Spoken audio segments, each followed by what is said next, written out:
মা এইখানে উঠেছে, রবিবার সকালে মা এখানে উঠেছে। তার কারণ হচ্ছে লক্ষ্মীর ঘরটা নিয়ে গিয়ে ঘর থেকে ননা জল খায়, ওই জন্য মাকে আমি আইডিয়া দিলাম, মা ঘরটা এইখানটায় তুলে দাও, দিচ্ছি, তাহলে ওরা লক্ষ্মী ঘর থেকে আর জল খেতে পারবে না। তুমি এখান থেকে বৃহস্পতিবার করে ঘরটা নামিয়ে পাতবে, আবার ওখানে দিয়ে দেবে, আর ফুল তো এখান থেকে নিচ থেকেই দিতে পারবে, তো ওখানটা দিয়ে দাও, ভালোই হবে। ঘরে যারা আসবে মায়ের ঘরের নিচ দিয়েই ঘরে ঢুকবে।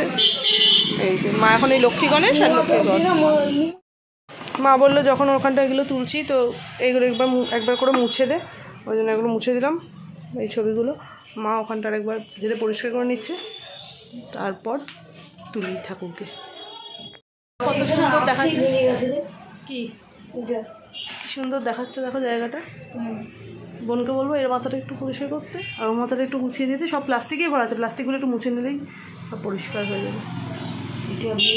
হ্যালো বন্ধুরা, good morning, welcome back to my channel. আমি তোমাদের বন্ধু সঞ্জীবা, এসে গেছি একটা নতুন দিন নিয়ে, নতুন ব্লগ নিয়ে, নতুন ভিডিও নিয়ে। তো দেখলেই নিচে একটা সকাল সকাল কাজ সেরে এসে, মানে কাজ সেরে না, মাকে হেল্প করে এসে তোমাদের সাথে কথা বলছি। আজকে না ন্যাড়া পোড়া। বোন তোকে কিন্তু 500 বার বলছি, এটাকে এইভাবে রাখবি না বাবা। এই একটা হাফ বাইরে হাফ ভেতরে করে, মেয়েদের পায়ে পড়লে পা পুরো হয়ে যাবে। তো যাই হোক, আজকে হচ্ছে ন্যাড়া পোড়া, ঠিক আছে। ছোটোবেলায় ন্যাড়া পোড়া করতাম এই দিনটাতে। কালকে রাত্রে না আমার জেঠুকে স্বপ্ন দেখলাম। আমার জেঠু আমাকে বেশ কয়েকবার ন্যাড়া পোড়া বানিয়ে দিয়েছে জানো। এখন বড় হয়ে গেছি, সেসব মিটে গেছে।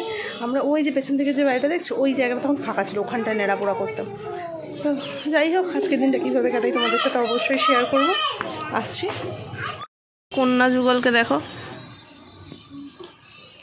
খেলু করছো ছাদে, তো খুব গরম শোনা এখন। তো ওরা একটু খেলে নিক, খেলে একটু ঘেমে নিক, ধুলোবালি মেখে নিক, তারপর নিচে নিয়ে গিয়ে স্নান করিয়ে দেওয়া হবে। ছাদে আসলে অনেকটা জায়গা পায়, তো ওই জন্যই ওদেরকে একটু খেলাধুলোর জন্য রোজই ছাদে নিয়ে আসা হয় আর কি। গরম পড়ে গেছে তাও। আর এই যে স্নান টান করে বুবলাইয়ের না ঘুম আছে, ঠিক আছে, কিন্তু ঠিক পজিশন পাচ্ছে না ঘুমানোর, এখন চোখটা পুরো ছোট হয়ে গেছে। আর তুতুল সুইটস তো দোলনা ছাড়া ঘুমোবে না, তুতুল সুইটসকে একটু দোলনায় দিলে হয়তো ঘুমিয়ে পড়তো। তো এই যে এখন দুজনে খাটের মধ্যে গড়াগড়ি খাচ্ছে। ওমা কালকে দোল, তো তোরা রং খেলবে, একটু বড় হলেই বায়না করবে হয়তো রং এনে দাও, আবির এনে দাও, পিচকারি এনে দাও। তো যাই হোক, চলো ওদের জন্য বিকেলবেলা একটু হয়তো বোন আবির টাবির কিনে আনবে, বা দুটো পিচকারি কিনে আনবে, অন্তত হাতে নিয়ে খেলতে তো পারবে। আর বোনের তো এইসব শখ খুব, মেয়েদেরকে সব কিছু, সব অনুষ্ঠানে সব জিনিস কিনে দেবে। আমাকে মাথা টিপে দিচ্ছে, ঠিক আছে, আমি এখানে শুয়েছি। ও বাবা, হাম্পা দিয়ে দিচ্ছে। কে দিচ্ছে দেখো, আমার বুবলাইটা। হ্যাঁ একটা হাম্পা দিয়ে দাও মায়ের কপালে। ওই শোনা মামাটা, মামাটা। হ্যাঁ লাঞ্চ কমপ্লিট, তোমাদেরকে তো বললামই। আমি যখন এখানে আসি না, তখনই সাথী, মানে যার কাছে রেখেছো তোমরা, যে বোনটার কাছে আমি বোন সাজগোজ করি আর কি। তুতুল সুইটসের অন্নপ্রাশনা করেছিলাম, তার আগেও করেছিলাম বোনের সেই রিসেপশন পার্টিটায়। যাই হোক, ওর কাছ থেকেই আমরা সেজে থাকি আর কি। তো ওর মেহেন্দির ক্লাস ডেমনস্ট্রেশনের জন্য একটা মেহেন্দির মডেল দরকার ছিল। মানে মেহেন্দি পড়তে খুব ভালোবাসি, তখনই একবার কথা হয়েছিল যাবো, কিন্তু সেইবার কোনো কারণে যাওয়া হয়ে ওঠেনি। তো ওর আবার সেই ক্লাসের জন্য লাগবে, মানে হাতটাকে মডেল হিসেবে লাগবে, আমাকে না। তো যাই হোক, তো ওই জন্য বোন কালকে বললো যে দিদি তো আজকের কথা বললো সময়, আমি বললাম হ্যাঁ আজকে তো থাকবোই। তো এখন ওই আর দুপুরবেলা এই টাইমটা তো মোটামুটি বুবলাই ঘুমিয়ে পড়লে ফ্রি থেকে, আজকে যদি ঘুমায়নি। তো এখন যাই, এখন একটু সাথীদের বাড়িতে যেতে হবে আর কি। তো একটু মেহেন্দি, ওরও ক্লাসটার জন্য কিছুটা হেল্পফুলও হয়ে যাবে, আর আমারও মেহেন্দিটা একটু পড়তে ভালোই লাগে, মেহেন্দিও পড়া হয়ে যাবে। তো তোমাদের সাথে শেয়ার করবো অবশ্যই। চলো রেডি হয়ে, আমি বেরোনোর সময় বুবলাই এত কাঁদে না, কি বলবো। ও কিন্তু দেখতে পাই নিয়ে বেরোচ্ছে, তাও কাঁদছে। তো তারপর এই যে সাথী দেখো আমাকে খুব সুন্দর করে মেহেন্দি পরিয়ে দিচ্ছে, কত সূক্ষ্মভাবে, কত যত্ন সহকারে। আর আমি পড়ছি, মানে প্রথমে বসে আমি ডান হাতটা বাড়িয়ে দিয়েছি, তো আমার ডান হাতেই পড়াচ্ছে, তোমরা দেখতেই পাচ্ছ। আর মানে এত সুন্দর লাগছে। আমি প্রথমবার মানে কোনো প্রফেশনাল কারোর থেকে হাতটা মানে এতটা মেহেন্দি পরলাম। ও অ্যাকচুয়াল ব্রাইডাল মেহেন্দি দেখাচ্ছিলো স্টুডেন্টদেরকে, তো সেই কারণে প্রায় পুরো হাতটা জুড়েই ওকে মেহেন্দিটা পরাতে হলো। তো এই যে তোমরা দেখতেই পাচ্ছ পুরো ডিজাইনটা আমি তোমাদেরকে একবার দেখাচ্ছি। তো তারপর সাথীকে আমি রিকোয়েস্ট করলাম বাঁ হাতে একটু প্রতিদেবের নামটা লিখে দিতে।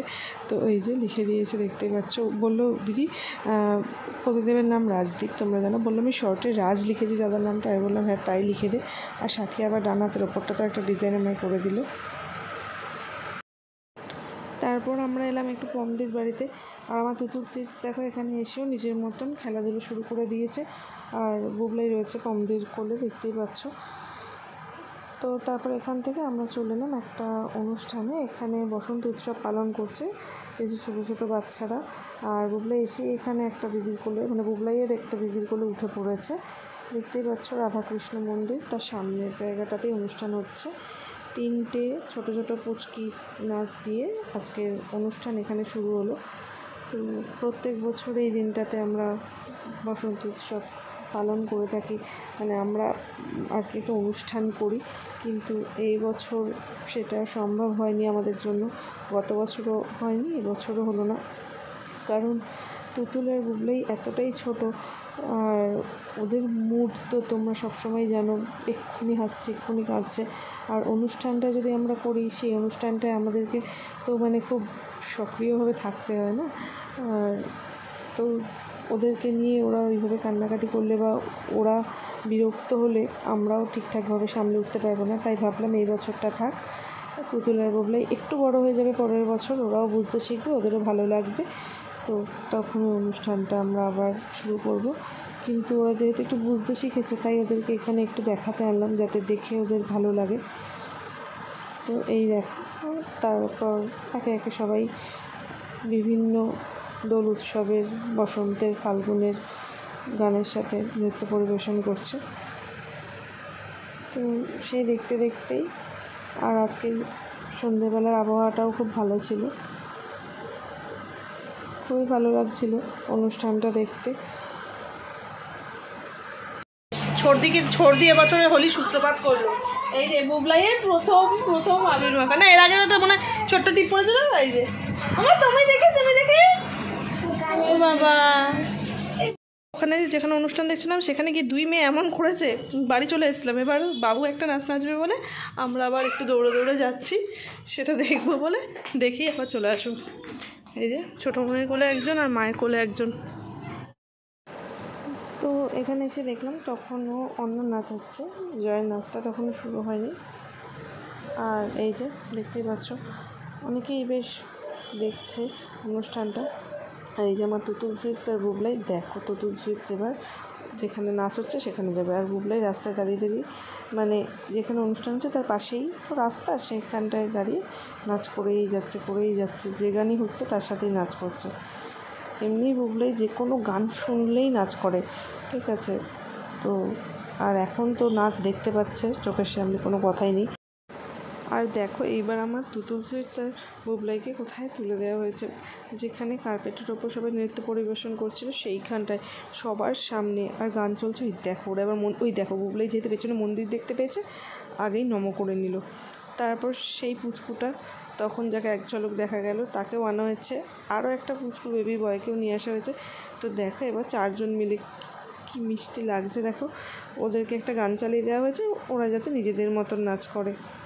তুতুলের বুবলাইকে বাড়িতে এসে চেঞ্জ করানো হয়ে গেছিলো, তো যে অবস্থায় ছিল ওদেরকে সেই অবস্থাতেই নিয়ে গেছে। এই দেখো বুবলাই কিন্তু ঠিক গানের তালে তালে নাচ করা শুরু করে দিয়েছে। এই প্রথমবার কিন্তু ওরা এত মানুষের সামনে একসাথে, এত দর্শকের সামনে নাচ করছে। আমি ভেবেছিলাম যে ভয় পাবে, দেখো তুতুল সুইটস বা বুবলাই কেউই কিন্তু ভয় পাচ্ছে না। আর এইবার এই যে দেখতে পাচ্ছ সাদা লাল পা শাড়ি পরে আমাদের ছোটো বৌদি, সে এসে পুচকেগুলোকে হাত ধরিয়ে ধরিয়ে একটু নাচ করানোর চেষ্টা করছে। আর বুবলাই দেখো ও কিন্তু সামনের দিকে তাকিয়ে, মানে যেদিকে সব দর্শকরা আছে তাদের দিকে তাকিয়ে নাচ করে যাচ্ছে। যাক আমি মনের একটা জোর পেলাম, মানে বুবলাইকে যদি আর একটু ভালো করে প্রশিক্ষণ দিয়ে নাচ তুলিয়ে স্টেজে তোলা হয় তাহলে ও হয়তো মুখ রাখবে। আর এই দেখো এদিকে পুচকিগুলো সব নাচ করছে নিজেদের মতন, ওরা খুব আনন্দ পেয়েছে এই সময়টায়। যেমন খুশি নাচোর সময় আর কি। তো চলো এইবার জয়ের সেই পারফরমেন্সটা দেখি, আমরা বাড়ি চলে যাব। এই দেখো দেখো, এই যে এটাই আজকের অনুষ্ঠানের শেষ নৃত্য পরিবেশন, দেখতেই পাচ্ছ তোমরা। তো এই নাচটা দেখবো বলে একটু দৌড়ে দৌড়ে এলাম। মা দেখো, দেখতে পাচ্ছ তো মাঝখানে জয়কে যে কৃষ্ণ সাজানো হয়েছে, মা সাজিয়ে দিয়েছে শাড়ি দিয়ে ধুতি পরিয়ে। আর তারপর বাড়ি এসে দেখলাম, বললাম তো যে ছর্দি এসেছে, ছর্দি এসে রং মাখানো শুরু করেছে। দেখলাম প্রিন্সও এসে গেছে, মানে ছর্দির ছেলে। দেখতেই পাচ্ছ দেখে যে মা ছেলের মুখ পুরো সেম, ঠিক আছে। আর তারপর দেখলাম আমার তুতুল সুইটস আবির মাখাচ্ছে, দেখো রং মাখাতে শিখেছে, নিজেও মেখেছে খানিকটা আর মাখিয়েও দিচ্ছে। এইটা ওদের মানে বুঝতে শেখার পর সেইভাবে প্রথম হোলি, ওরা মনে হয় ভীষণই আনন্দ করবে। কিন্তু যেহেতু একদমই ছোট, বেশি রং আবির মাখতেও দেওয়া যাবে না। আমার মুখটা দেখো, আমি সবার মুখটা একটা করে দেখি দেখি বেড়াচ্ছি, মনে হচ্ছে হলুদ মেখেছি। এই দেখো, এটা হচ্ছে প্রসাদ, ঠিক আছে। ওই একটা দাদাদের বাড়িতে পুজো হয়েছিল রাধাকৃষ্ণের, তো সেই প্রসাদ এইরকম সিস্টেমই সবাইকে দেওয়া হয়েছে। তো এটাই আজকে আমাদের ডিনার। ফ্রেশ হয়ে মুখটা একটু পরিষ্কার করে নিলাম, নিয়ে এই শুতে এসেছি। মেহেন্দিটাতে তুলেছি আপাতত এই কালার, একবার ঘুমানোর পর তো কালারটা একটু ডার্ক হবে। এই যে মুখটাকে নিয়ে মুখটাকে একদম বড় মুখগুলো ধুয়ে জামা কাপড় ছাড়িয়ে দিয়েছি। তো চলো আজকের ভিডিওটা এখানেই শেষ করছি। পরবর্তী ভিডিও আসা পর্যন্ত তোমরা সবাই ভালো থেকো, সুস্থ থেকো, হাসতে থাকো। যারা এখন আমার চ্যানেলটা সাবস্ক্রাইব করলে প্লিজ সাবস্ক্রাইব করে দাও। খুব তাড়াতাড়ি দেখা হচ্ছে পরের ভিডিওতে। টাটা। আমরা দু বোন কালার নিয়ে বসেছি। কবে আমার বুবলাই আর তুতুল একটু বড় হয়ে আমরা আবার আনন্দের সাথে রং খেলতে পারবো। নটা কিনেছি মনে হয়, চারটে 8টা আর একটা 9টা। আর মেয়েদের জন্য পিচকারিও কিনেছে, সেটা তোমাদের সাথে কালকে শেয়ার করবো, ঠিক আছে। আর এই হচ্ছে আমার মেয়েদের জল রঙের কৌটো।